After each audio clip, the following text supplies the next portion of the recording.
Welcome, today I'm with DJI Osmo Pocket, and today I want to show you how you can turn off this beep sound when you switch between modes.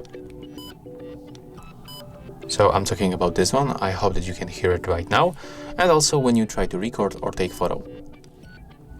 So to get rid of that, you have to open notification panel, tap on the settings icon, swipe to the left, select more. Oh, sorry, we have to swipe another time. That was the misclick. So we have to 2 times swipe to the left and then select this option. Keys on, turned off. Right now, when you press each button or switch mode, as you can hear, there's nothing happened. So it means that we successfully turned off this option. So yeah, that's all. If you find this video helpful, remember to leave a like, comment and subscribe.